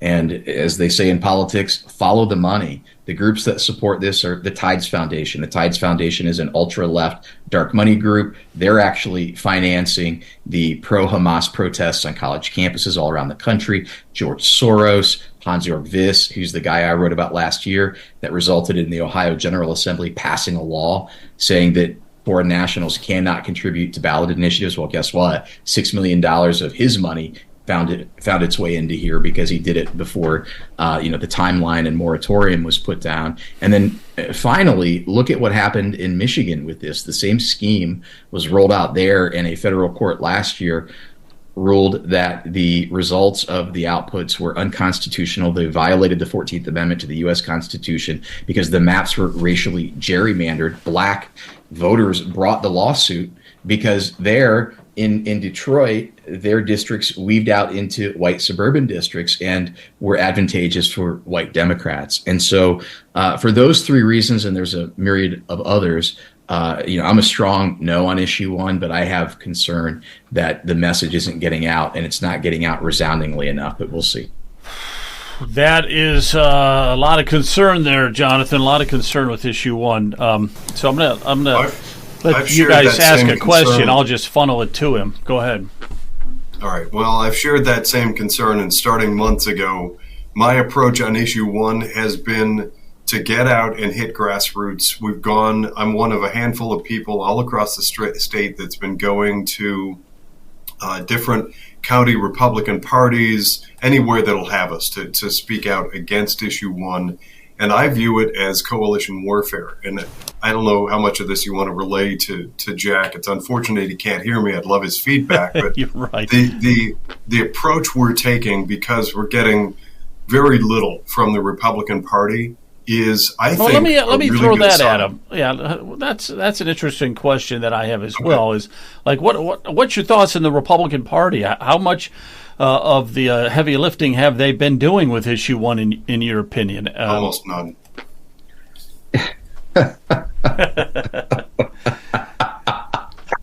Oh, that's a great question. How many enemies do you want me to make? I want you to be honest. I just want you to be honest, okay? I understand. I do. I understand the concept of having a big tent and having people with different ideologies under that tent. I mean, that makes a stronger party. And on average, a Republican is going to be, wholly different than a Democrat, unless we're talking about John Kasich, Mike DeWine, and Bob Taft. But I feel like the Republican Party has been in a little bit of trouble financially, probably over the past decade, particularly the past 5 years. And I think some money that could be thrown at things was probably squandered during primary election season. And so, there's a lot going on inside the party as they try to define, what is the core group? What is the core ideology? What drives the party? And, maybe in the midst of all of that, the time, money, and talent that could have been applied to this early on, has escaped. But, I go back to people like Governor Mike DeWine. This guy was on TV every day during COVID. He should have been on TV every day prior to issue 1 last year, which was the most radical abortion amendment in the country. He should be on TV every day or every other day or 3 days a week right now talking about issue 1, because issue 1 will allow special interest groups to set up shop, and you'll have progressive bureaucrats who pick other progressive bureaucrats who aren't elected, who draw our maps blue. And so, you have kind of this, now you have two roads, right? They're able to do to our Constitution what they wouldn't be able to do if it was 60% to amend it. At 50% plus one vote, they have a lot of money. They can create compelling messages and marketing, and the press will carry the water. It's hard to defeat things that they're going to now hang on the Constitution. But with this issue 1 amendment, now you have the opportunity for the left to take over more power in the State House and certainly in Washington, D.C. And that if you are, a center to right voter, that should give you a lot of concern. But yeah, I think the Republicans could do a lot of things better. And I think this is one of those. Yeah. All right, Joe, let me Yeah, can make some comments there. Let me just make one comment that he can hear, and then I'll you talk and I'll relay it or whatever. But the one thing I do want to say is I walked past a lady who had a clipboard a while back who was getting one of those 500,000 signatures they needed in order to get this on the ballot to make a constitutional change and stuff. It was very simple. It's like, do you want to stop gerrymandering in Ohio? And they go to a lot of these Democrat strongholds, like I'm out in Cleveland Heights, Shaker Heights and stuff like that. Everybody's like, of course I want to stop gerrymandering. But the whole policy is like 30 pages long for issue 1. It's 30 pages. But all they're saying is, hey, let's stop gerrymandering. You want to sign this? Yeah, sure, So no one really knows what's baked into this. I mean, we do because we follow it, but the general person has no clue about what they're getting into. It's a disaster. And I'm with you, man. The Republican Party should be out there like crazy because this is going to kill them. You would think who has the biggest stake in all this is the Republican Party. But they're not doing as much as they should be. What's up, Jonathan? Go ahead.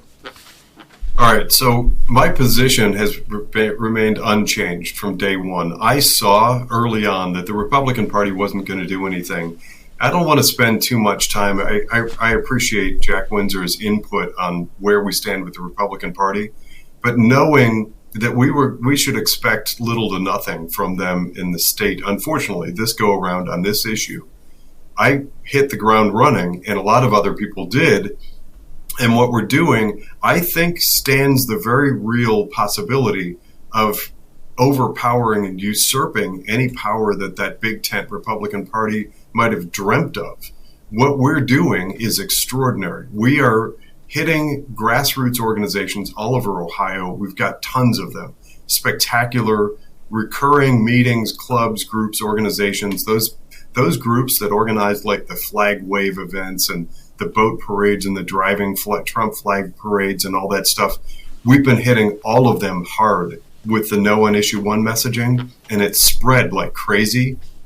I think actually that gives us a fighting chance. So I'm not sure where Jack's head is on like the Republican Party versus really fighting hard to make a grassroots splash.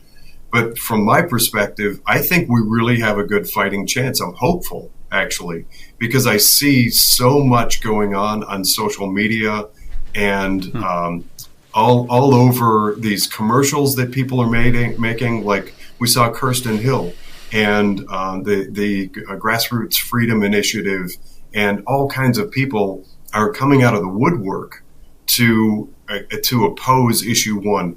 They're playing the race angle because we can see that Detroit was carved into 22 districts. You name it, we've got a ton of people everywhere who are coming out in opposition to the thing, and I think it stands a chance of winning. Okay. Well, I'll just throw that at Jack. So basically what Jonathan was saying is he's more optimistic with issue 1, and he thinks that the grassroots has a chance of doing their thing with social media and everything and stopping it. I guess my problem, though, is you're outspent by $20 million. That is not small potatoes. And we're talking about covering the entire state of Ohio. So that cringes me a lot. I don't know. But yeah.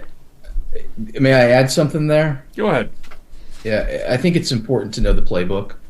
And, regardless of what happens, November 6th, Wednesday, is going to come. And so what do? And there's a book, I don't know if you can see that. It's called The Blueprint, How the Democrats Won Colorado and Why Republicans Everywhere Should Care. Adam Schrager, Rob Whitwer. And it really goes into great depth discussing how Colorado, which used to be red, is now deep blue. During the Obama years that happened, and what you see in this book and what happened there is exactly what's going on here. You have mega donors that are here, and they're now pouring money into special ballot initiatives and candidates, and they have created a fake news press. Actually, if you go to the Ohio Press Network, we republished one of our syndication partners, Real Clear Politics. They wrote a really in-depth piece on that last week. So these are the things going on here. And so the playbook is there for people if they're concerned about where the state is going. But you got to consume it, you got to understand it, and then you've got to create your own strategy to come against it, because they're not going to stop. This isn't like, okay, issue 1 passed, and Trump's in the White House now, and Bernie's in the Senate, so we're gonna no. This is going to continue. I mean, Hans-Jörg Wyss, George Soros, Stephen King is throwing money in, Bill and Melinda Gates Foundation, and by the way, unions, right? The ACLU, the Ohio Education Association, National Federation of Teachers. These groups are going to continue the onslaught. So you've got to get smart on what's going on before you can learn, what needs to be done to defend it. Let me just play this a little bit of this here. What's interesting is this commission is going to choose 15 people, but they cannot be removed unless the commission wants them removed, They cannot be removed unless their fellow commission members vote to remove them. Beyond that, there's no accountability or checks and balances as to how much money they spend. The language of the amendment requires the legislature to hand over to them a blank check. They get to pick their budget. They get to pay their consultants exorbitant fees. This is going to be horrible. This is just going to be a nightmare. Nothing. Here's where they get into Issue 1 effort raised issues that you were just talking about now. $2.25 million. In the last semi-annual filing, 85% of it came from outside the state of Ohio. So 19 million came from outside the state of Ohio. Of the 22 million, 19 million out of the state. That money didn't come from individual contributions, but instead it came primarily. And here's some of what you were talking about: that Hans-Jörg Wyss and George Soros, Teachers Union. There's a lot of Washington money came in too. Washington D.C. money from dark money groups. 55% of that money was from the Washington D.C. metro area. Why would they care so much about what we do here? Because it's about overturning the will of the voters in the state of Ohio. They're after the main prize, and that is to control our legislature and to control Congress. There's a another thought too, Jack, and that we don't think about a lot with this is that if they draw those districts up favorably, like they will, because they're not spending $23 million so that they have fair maps. They are going to make it so that the Democrats are in control. We could lose some very important congressional seats, U.S. congressional seats, which is so close right now. It's barely, we barely have the advantage. That's also part of their agenda as well, I think that's probably their top priority. I mean, I talked about the General Assembly, the State House. That's going to become more competitive for Democrats if this passes. But, the Eric Holder people, the people who want this, they want this because right now Ohio has 10 Republicans and 5 Democrats in Washington, D.C., and they don't want that. I mean, they ultimately want to work toward the advantage. And one other point I'll make, and I'm just throwing this out there, the reason that this is gerrymandering is because it talks about proportionality. And so when you put proportionality at the top of the list and that is your sole focus, that is textbook gerrymandering. And so it would then require the map makers to consider a party, which makes it partisan, right? How they carve these things up.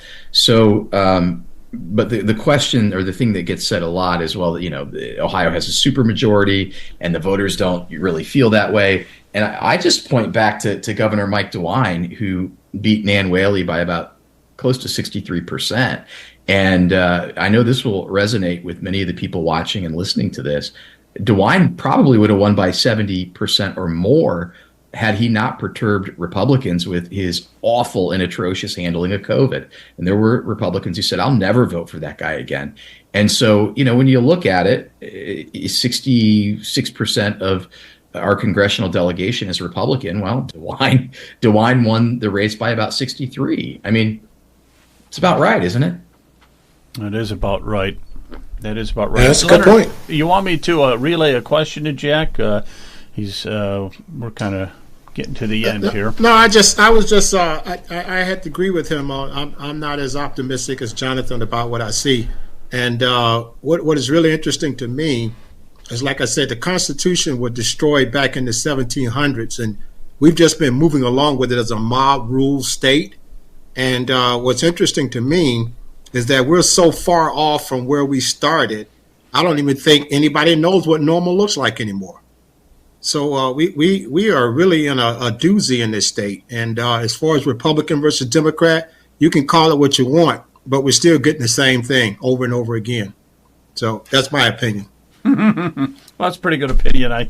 I'll just paraphrase it real quick. It sounds Leonard says it doesn't matter Republican or Democrat, we're getting the same thing, whoever's in office, and to a certain extent that's right. I do think, though, that the State House is becoming stronger. I thought that some of the bills they put out this general legislative session, was really starting to move the needle. You got some strong, Gary Click is a really strong state rep, and there's a number of them that I think are stepping forward and trying to make Ohio more conservative. So what's your thought on that? Is it just a uniparty or not? Are you asking me my thought on whether the General Assembly is conservative or maybe they're more in lockstep with the uniparty? Is that the question? Let's do it this way. What is the State House? Do you think it's conservative or not now? I'm going to leave you with these. I want you to answer these questions, and then we'll let you go because we've held you long, and I really appreciate it. But okay, how conservative is the State House? Number one. Number two, what is going to happen to the speakership? Do we have to worry about Jason Stevens? All right, let me know about that. And finally, do we really have Republican and Democrats in the Ohio State House and the Senate, or is it just one big uniparty? So yeah, I'll start there. I mean, Jason Stevens, the House Speaker, partnered with the full Democratic caucus to get the Speaker's gavel, and by doing that, he slow-rolled the 60% amendment to amend the Constitution, or 60% resolution to amend the Constitution. The backpack bill essentially disappeared. And they've not been real strong on abortion things. They've spent a ton of money. So to me, under Jason Stevens, it looks like he's a Democrat light more than he is a Republican. Will that change? I think that if I were a betting person, I would bet that Matt Huffman, who is currently the Senate president and terms out there, is going to be a representative from the Lima area. He's coming in and he's going to contest Jason Stevens for that speakership. If I were a betting man, I would say that he wins. I think Matt Huffman will be the next Speaker of the Ohio House. Will he be more conservative? I think if you're into expanding education opportunity and having something more like the backpack bill, which gives parents money to spend for their kids to go to the places that they want them to go to get education, then I think Matt Huffman is someone that's going to make you happy. I think fiscally and tax-wise, he's probably going to be a champion of shrinking the government a little bit and giving tax relief, maybe even getting rid of the income tax here in the Buckeye State. Not only is that good for taxpayers, it also makes it a very competitive environment for business growth. And Ohio has not had that in quite some time. It's been very marginal, the amount of economic growth here in Ohio. And so I hope that answered the question. There might be one other thing there, but I mean, just off the rip, I think Huffman's the guy. If it's Stevens, I think you can expect more of the same of what we've had, which I think in some ways it's we passed the SAFE Act, which was outlawing puberty blockers, cross-sex hormones, cutting off healthy body parts, and wrapped in with that was the Save Women's Sports Act, which keeps males out of women's sports and changing spaces and so on and so forth. So I think those are good, but I think Jason Stevens went down his leg on a lot of conservative things and really opened Ohio up for the capture that we're seeing now with the Constitution, which may now turn into the state maps being colored blue as well as the congressional maps. Yeah, and if that happens, can I make some comments? Yeah, if that happens, that's an absolute disaster. All right. So I agree with pretty much everything that you just said, with a couple of exceptions. I don't want to roll into this notion that a Huffman speakership would somehow be a good thing. There may be some okay elements to it, but before we sort of roll over and assume that Matt Huffman is going to come in and be fiscally responsible, etc., and all those things that Jack just said. A few critical things to keep in mind about Huffman before anybody throws in behind him. One is everything I'm hearing is the guy's in bed with Big Pharma and would block the Ohio Advocates for Medical Freedom and things like it that are seeking to try and create medical freedoms and get Ohioans away from medical tyranny, which we saw happen during COVID. The other thing is there's just, I think in my book, to my taste, there's far too much enthusiasm for state-administered school vouchers. And we're already starting to see some places, I think it was Idaho, out west, and maybe Colorado, and now some others are following suit, where the state government is actually starting to ask questions about home education, Catholic and Christian schools, Jewish day schools, of the curriculum that they're offering, so you can see the writing is on the wall. That influence, the woke influence as I call it, I believe to my core that the intention is to get people interested in and using vouchers, taking the government money, and then becoming accountable to the very government that they're trying to escape.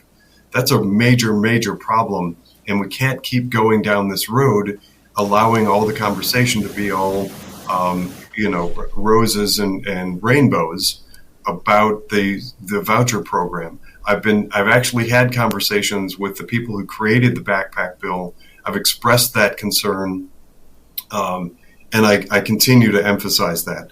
The idea that we're somehow going to get some sort of tax rebate or voucher and we're going to get these big government dollars and there aren't strings attached, I think is misleading, and it's going to lead us down a really bad path. Good point. I think Leonard would agree with you on that. Okay. Well. Yes, I agree with him. Yeah. So. And I also agree that taking the income tax out is a bad move economically. I got some data to show that that's not a good move. Okay. But let me ask you this, Jonathan. Jack Windsor had to leave, but we really appreciate him taking some time tonight. I've been trying to get him on the show for a while. What are you going to do then if you're not? I love the voucher system. I think it is the answer. That's my personal opinion for the schools.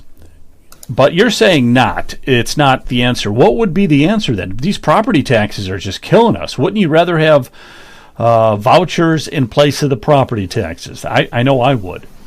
Well, no, that's not one or the other.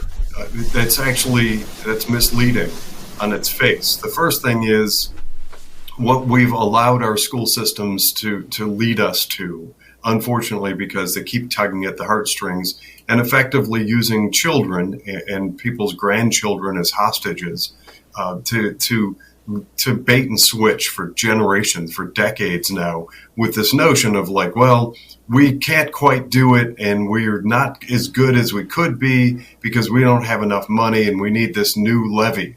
And for decades now, the academic proficiency, and in Ohio, you've heard me say this, and I'm going to say it again for any new listeners to this podcast, Ohio used to be a top 10 destination for education. We've fallen to 38th in the nation. At the same time, Ohio academic proficiency standards have actually been relaxed. They've been softened several times. And at the same time, costs have skyrocketed up to the point where we have some schools like Willoughby, East Lake, Cleveland, East Cleveland, Akron, Cincinnati, Columbus. Many of these school districts, Dayton, they're hitting $30,000, $35,000, $40,000, $45,000 per pupil per year. And all we seem to keep hearing is they want to add more consultants and they want a new building and they want fancier lighting and more technology. But the proof is in the pudding. We have a school system, especially in Ohio, that is last place most expensive. That's what I keep calling it. There are places, the United States is now arguably in the very last place think about the global economy in competition for jobs and workforce. We have effectively the last place of most developed nations. And there are places all over the globe that are little more than like a mud hut with a chalkboard that are producing better skilled, more grounded, capable, academically intelligent youth than we're creating here. So this idea that we need to keep passing these levies and the next one somehow is going to do it, it was folly decades ago, and now it's ridiculous folly. It's just they just keep jabbing us and sticking it to us. But that has nothing to do with the voucher program. The voucher, we've spent our way into oblivion with massively high taxes that's leading to homelessness, and people, elderly, can't afford to just simply stay in their home because of the taxes that we pay for those horrible schools. And what that's doing is it's forcing families that actually care about education to want to go and find somewhere else. The cool thing, I'm going to pause there and say that there is hope and there's cool stuff that's happening. There's a lot of creativity that's happening in the outside of government-run school arena. There are pod schools and micro schools and all kinds of private academies that are opening up at really low, reasonable cost. And there's co-ops and sharing. All this stuff, Joe, is taking place, giving opportunities for families to get their children out of the maw of that destructive force that's K through 12. And you look at it, I just skimmed the surface. You look at alcoholism, drug use, early sexual, early pregnancy, gender confusion, race baiting. Race baiting is huge right now. The pitting black against white in schools is outrageous. And it's growing and it's getting worse. And we're asked to pay even more for it. So yes, I can understand people wanting to get out, but you want to get out to get away from that stuff, to get the gender theory out of your kid's life, and to not have race baiting, and to have access to actual history that's encouraging to students, regardless their theoretical gender identity or their skin pigment or whatever. Everyone should have access to good quality education, and the voucher system stands to take that away from us. It stands to ruin what we have, because the state will not allow us to take advantage of those systems and escape the dictates of the state. That's what they're after. That's what they want. Well, I'll tell you what, Leonard, you're going to get a kick out of this. You're going to get Leonard's going to get a kick out of this because you know who's putting another levy on the ballot? The Cleveland Public School System, our beloved Cleveland Public School System, where nobody can read or write. Nobody can read or write in that whole school. Not even the teachers can read or write in those schools. It's an 8.5 mil levy. It's going to be on the 8.5 mil. It's going to be on the levy to be voted on. And think about this. By the way, listeners, Joe is joking about Cleveland School. I'm sure there are plenty of wonderful students and teachers. It was a joke. Yeah, well, I'm telling you, it's a partial joke. I mean, it is really, really bad. But listen to this for a second, okay? And so they got an 8.5 mil levy, which is going to be on the ballot. They approved a 15 mil levy back in 2012. They renewed it in 2016. They renewed it in 2020 with an additional 4 mils.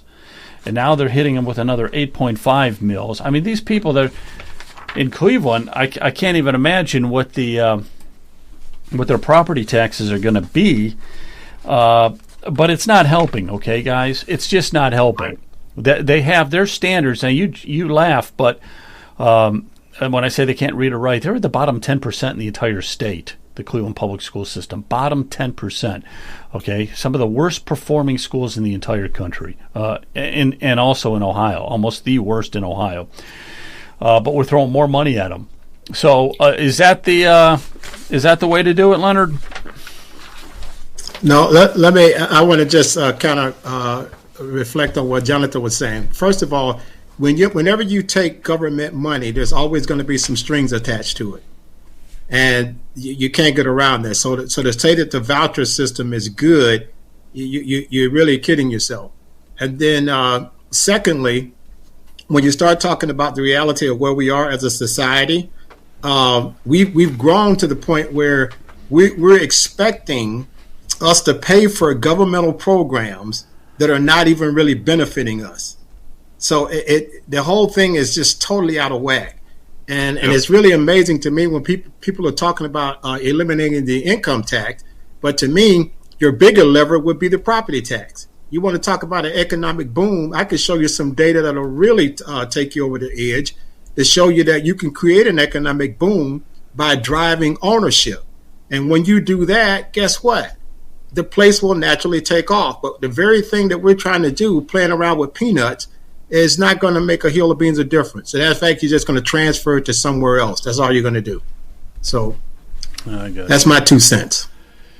Yeah, that was a mighty good 2 cents. You want to close it up? Jonathan, go ahead. Wrap it up tonight. I want to thank everybody. And I November 5th, we're going to be doing covering the elections right here.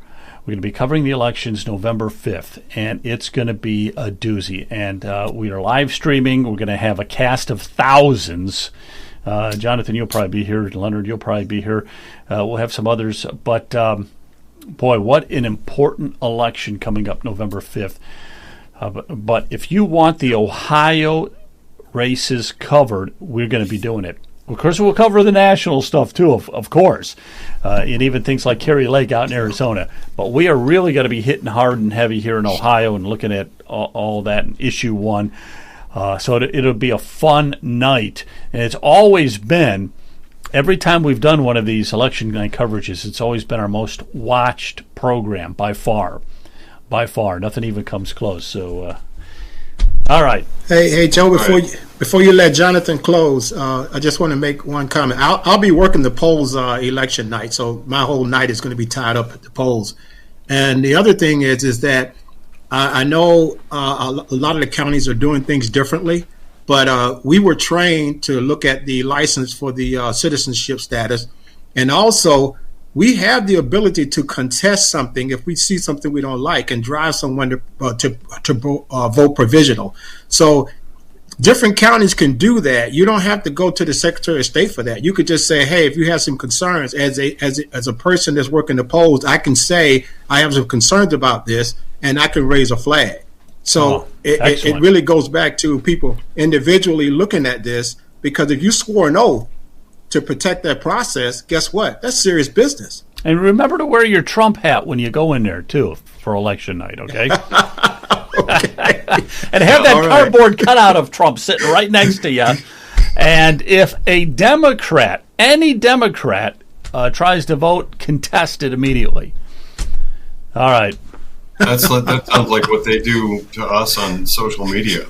And by the way, as a side note, once again, as of yesterday morning or something, my wife keeps convincing me to try that Nextdoor. They just, I don't know if it's just my community, they're so far left, and they chase around after you, flagging everything as a violation of some sort of community standards. I get so annoyed with them. And so I keep trying, and I keep just, whatever I post, anything, they flag it. That's what the left do. They complain and flag everything. Anyway, that was not meant to be my closing statement. My closing statement begins with this. Don't forget to go and get your swag. You can get one. You can even go. I don't know how many were made with my profile picture. I get to see my own image every time I take a sip of my tea. But my closing statement has to do with us being informed. So kudos to Joe Miller for deciding to start this podcast, and I sort of stumbled into a role here. I'm honored and thankful to have this opportunity to voice my opinions on this show. The purpose of this and the point is to try to gather information and get it out to the people of Ohio, because let's face it, our media has fallen short. Our media is, whatever. In my book, they became corporate and corrupted long ago, and they don't do a good job of actually getting to truth and detail and providing information to us, we the people, and specifically Ohio residents. So in that light, I want to make a couple of suggestions. In our household, we're proud subscribers to Epoch Times. I like the news organization. I get print and digital because I like actually having that paper copy. Once a week, it shows up in the mailbox, and it is actually news. And it's well written, and it's investigative, and they cover the real topics, the stuff that mainstream legacy media in the U.S. avoids. And also, of course, Jack Windsor. I've actually been following Jack Windsor. He and I had the opportunity to present on stage together a couple of years ago at a conference. I got to know him a little bit personally. I'd been reading his stuff before then, but that gave me a good opportunity to kind of get some insights. He's a bright guy. He's a great journalist. He is, in my book, probably the best Ohio journalist we have. Go find Jack Windsor on social media and Ohio Press Network. Follow him. The important thing behind all of this, what we're doing in this podcast and what we're doing, what Jack Windsor does and all these things in Ohio is we need to find ways, we need to weave a tapestry of we the people informing each other because our news is not doing it. You're absolutely right. Thank you, guys. I'm going to leave you with these two things here. Thanks, guys. Yeah, thanks. I'm just going to end it with this, but it's kind of funny. This is Bill Clinton. He's actually doing a favor for the Trump campaign, and then I'm going to leave you with Kamala Harris. Okay, so that we have some parting words. Oh, come on! In Georgia, not very long ago, didn't you? They made an ad about a young woman who'd been killed by an immigrant. Yeah, well, if they'd all been properly vetted, that probably wouldn't have happened. Never let anyone take your joy from you. I call myself a joyful warrior. Right? Never let anyone take your joy from you. You do what you gotta do. And isn't that a wonderful way to live? Yeah, have a good night, guys. We'll see you. All right, bro.